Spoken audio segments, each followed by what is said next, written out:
Some of you have heard this story before, so I apologise. I'd lit a candle, I had the window open, I had the curtains drawn, I was trying to get that really spiritual feeling. It was a nice summer night in Melbourne, as summer as it can get in Melbourne, and I was sitting there thinking, this is it, this is the night. I'd been, investigating all the spiritual proofs, all the scientific proofs about the fact that the mountains are the pegs, about, how the embryo develops inside, the woman, all these amazing proofs, but I still needed that little push. It's like I was on the edge of a cliff, I was ready to jump, I just needed a push. So I was sitting there, it was very quiet. I was reading Quran, and I stopped. I said, Allah, this is my moment. This is the time I'm about to jump into Islam. All I need is just a sign. Just a little sign, nothing huge, maybe a bolt of lightning. Maybe half the house could fall down or something, just small. It's small for you, man. You created the earth, come on. So I sat there. I was waiting for the candle to start gliding up to 4 metres high like in the movies. And I go, okay, go. And subhanAllah, nothing, absolutely nothing happened. I was really disappointed, to be honest. So I sat there and I said, Allah, this is your chance. I'm here. I'm not going nowhere. I'll give you another chance. Okay, maybe you were busy. I know it's daytime over the other side of the world. There's a whole lot of stuff going on. Maybe this time it could just be like a car backfiring. Something small. All right, half the house, the candle. Let's forget that. A bird could fart outside. I don't care. Just anything. So I said, okay, go. And subhanAllah, absolutely nothing happened. And I mean, I couldn't have even said, oh, that was it. That creep just then in the wall, that was it. Absolutely nothing happened. I was really disappointed. I was gutted. I was sitting there thinking, this is it, this was my last chance, Islam, and I haven't found it. I pulled back the Quran, I turned back to where I was reading.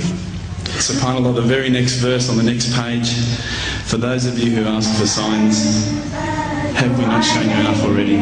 Look around you, look at the stars, look at the sun, look at water. These are the signs for the people of knowledge. SubhanAllah.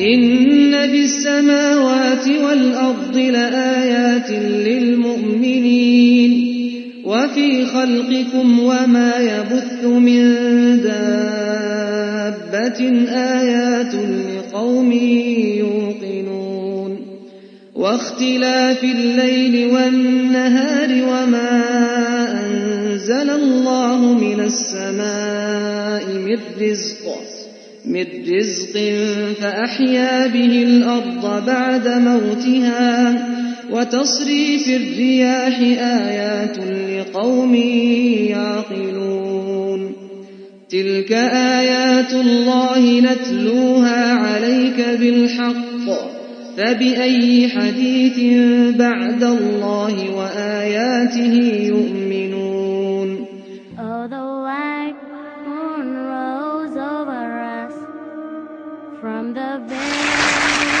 I threw the doona over my head and I pretended I was asleep. I was that scared because I couldn't believe how arrogant I'd been to want my own specific sign when all the signs had been there for me all along. The fact that we have this world, the fact that there is this creation, these are the signs for all of us. The next day I decided this is it, I'm becoming a Muslim. I've been investigating Islam now for probably about 6 months, to be honest. I went in and I said to myself, this is it, I'm going to make shahada. I had no idea what I had to say, I had no idea what the words were. It was probably close to Isha prayer, so it would have been, 7, 8 o'clock at night. I went in and I couldn't believe it, there was about 1,000 people at the mosque. I thought, subhanAllah, look at this religion. Look at how strong they are. It was the first night of Ramadan.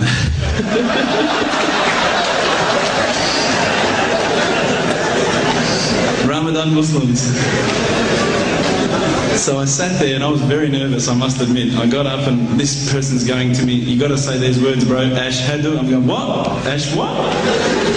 Can't I just say it in English? No, they say, no, you got to say it in Arabic. And I thought, looked out over the sea of beards that I could see in front of me, and I thought, if I get these words wrong, I'm a dead man. Again, I had this fear, you know. And they were staring at me, and I don't know if you know this, but Australians can't stare. Lebanese people can stare. So I was sitting there, I was very scared. I got up, and subhanAllah, as soon as I started to say the words, all fear went out of my mind. It felt as though a shower was inside my head and someone had just turned on the cold tap. Felt like I'd been flushed clean. I said the words, and I wasn't expecting so many brothers to come up and yell, Takbir, Allahu Akbar, and start kissing me and hugging me. Now, I'd never been kissed by that many men in my life. But it was a beautiful day, I must admit. And that day was the day that I had more brothers than I could ever imagine, more sisters as well. But I guess since that day I've never looked back. My family, I think, initially were very worried that I was going to be, I guess, a little bit weird towards them. They thought that I was going to break out the AK-47s and the grenades. But they realised, I think, soon that this religion was actually making me a better person.